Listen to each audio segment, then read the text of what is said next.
Now, as we all know that now Britishers wanted to rule India and they wanted to occupy more and more land of India. So they started to making policies. Now these were the policies like doctrine of lapse and subsidiary alliance. As we all know that the Britishers has realized that India has many small and big kingdom and they are always fighting with each other for their supremacy.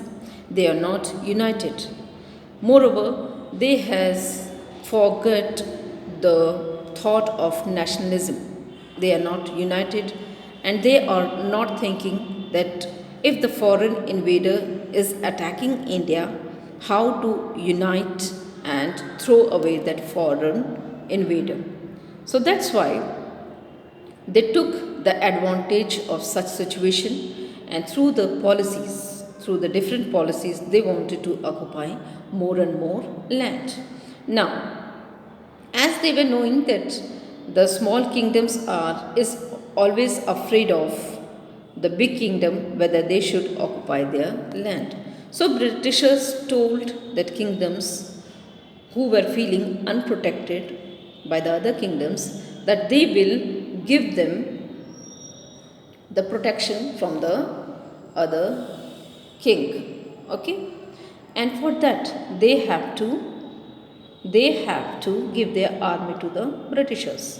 Now this kind of policy is known as subsidiary alliance. तो हम क्या देखते हैं कि Britishers जानते थे कि भारत में छोटे और बड़े राज्य हैं जो कि हमेशा ही आपस में युद्ध करते रहते हैं और हमेशा ही छोटे राज्य को बड़े राज्य से डर लगता था।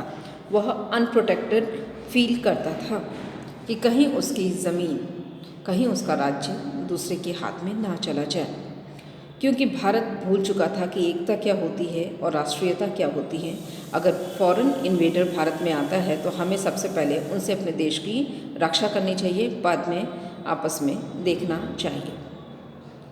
तो हम देखते हैं कि ब्रिटिशर्स छोटे किंगडम से ये वादा करते हैं कि अगर वो अपना राज्य सुरक्षित चाहते हैं, हमारी तरफ से सुरक्षा लेना चाहते हैं, क्योंकि सब जान चुके थे कि ब्रिटिशर्स एक बहुत ही पावरफुल आर्मी है। अगर वो तो ब्रिटिशर्स स्मॉल किंगडम से ये कहते हैं कि अगर वो अपनी सुरक्षा चाहते हैं तो अपनी आर्मी हमें दें और फिर बदले में हम उन्हें सुरक्षा प्रदान करेंगे। तो ये जो पॉलिसी है ये कहलाई सब्सिडियरी अलायंस, जिसको लॉर्ड वेल्सली ने 1789 से लेकर 1805 तक किया। अब इस पॉलिसीज़ से कई राज्य ब्रिटिशर्स के अंडर चले जाते हैं।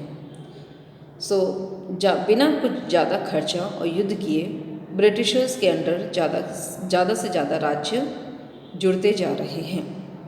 अब हम देखते हैं दूसरी पॉलिसी जिसका नाम है doctrine of lapse.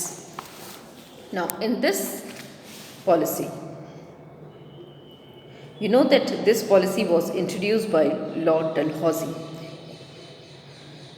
in between 1848 to 1856.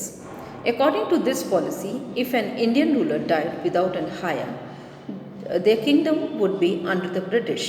This policy did not recognize adopted son as heir. तो इस पॉलिसीज़, जैसा कि यहाँ पे टॉपिक में कुछ गलत लिखा है, ये है डलहौजी की नीति डॉक्ट्रिन ऑफ लैप्स, जिसको सब्सिडियरी अलायंस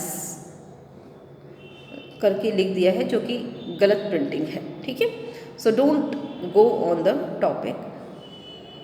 सो नाउ इस पॉलिसी के तहत क्या किया गया कि जो राजा जिसकी अपना कोई पुत्र नहीं है वो कोई दूसरा पुत्र अडॉप्ट नहीं करेगा, क्योंकि पहले राजा के पुत्र ही राज्य को संभालते थे। तो अगर किसी राजा का उत्तराधिकारी नहीं है तो वो किसी दूसरे के पुत्र को लेकर उत्तराधिकारी नहीं बनाएगा, वह राज्य स्वयं ही ब्रिटिश राज्य में जुड़ जाएगा। तो हम देख रहे हैं कि इस तरह कई राजाओं के पुत्र नहीं थे और उनके राज्य ब्रिटिशर्स के अंडर आ जाते हैं। So what we see that through the policy of doctrine of lapse and subsidiary alliance, now the Britishers had occupied more and more territories of India. There were few powerful kingdoms who were not giving their territories to the Britishers. So the Britishers were having the war against them, as at that time the Britishers were one of the powerful army, was having one of the powerful army, so they were defeating the Indian kingdoms very easily. Now we are seeing that up to 1850 Britishers had established their rule in most part of India. तो 1850 तक इन दो policies के द्वारा Britishers ज़्यादा से ज़्यादा territories अपने under कर लेते हैं, और वो बहुत बड़ा भाग, भारत का बहुत बड़ा भाग सिर्फ ब्रिटिशर्स के अंडर था, और जिसकी वजह से वो पावरफुल होते जा रहे थे, और कोई अगर उनके खिलाफ चलता था तो उन्हें वो आसानी से हरा देते थे, क्योंकि उनकी आर्मी इतनी मजबूत बन चुकी थी. So this was the extension of the British power in India.